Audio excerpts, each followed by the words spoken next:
Hello everyone, it's Melody. So today I'm going to show you how to use our template photo transition.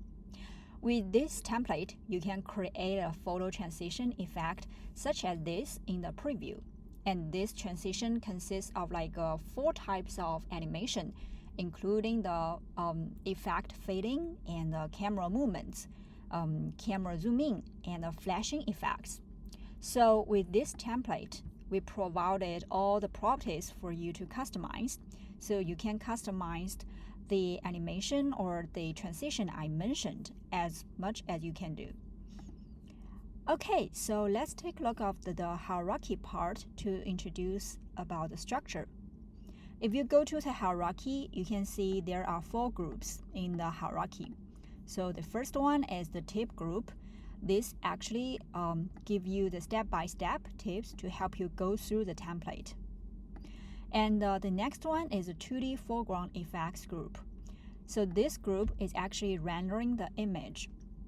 And by default, we set a preset image, this street view image, to help you preview the transition effect.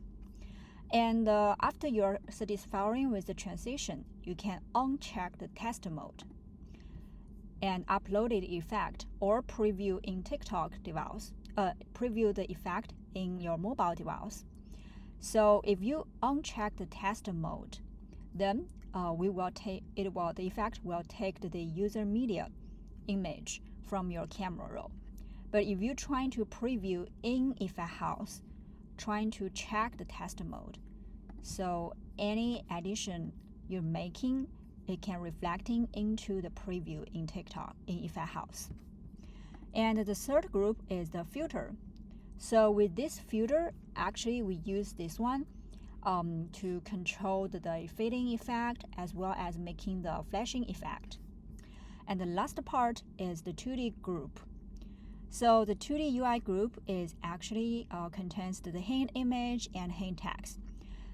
We highly recommend it do not touch this part if you're trying to reuse the prompt and the hints on the screen. Okay, so that is about hierarchy part. And next we can go to check the visual scripting part. As I mentioned, so this effect consists of four types of animation there. And in here, you can see we kind of separated these properties into four different types.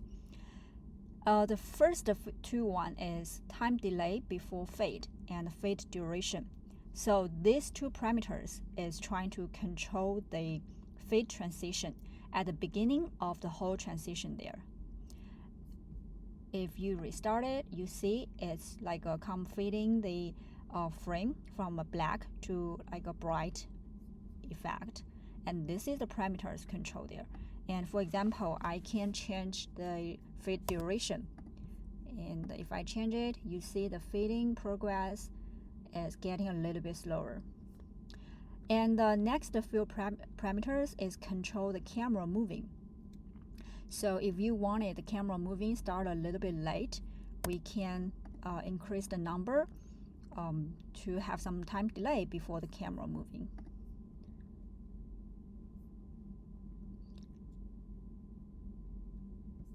But trying to make sure all the parameters you're changing, the final effects matching together, because I make the camera moving a little bit late, then later than the camera zooming, so that you can feel the effect is not that consistent.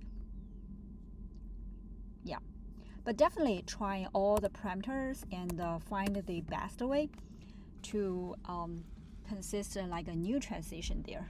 And as I mentioned, so here are the parameters to control the camera move start point and end point. So currently the start point is at the right top corner of the image, and it will move to the central part of the image. But you can also make it move from the left top corner. So you can see the moving direction has changed from the left top corner to the center of the image. And for the zoom in, you can also changing the zoom start and end point. If you want this image to be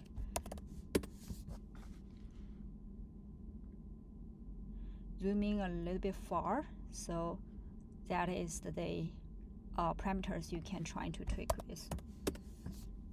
And the last part is the flashing effect. So currently at the end of the transition, you see there is a flashing. And what we can do is try to increasing the flashing times, and also for the duration, we can make it faster.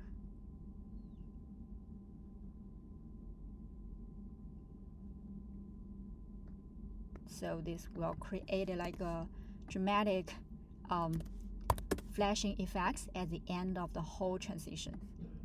Okay, so that is all the parameters for you to customize the transition stages during the effect.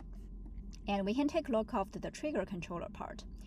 As I mentioned, if you wanted to test the transition and preview inside Effect House, definitely check the test mode, and this will help using this Street View image as a preset image for you to preview the transition.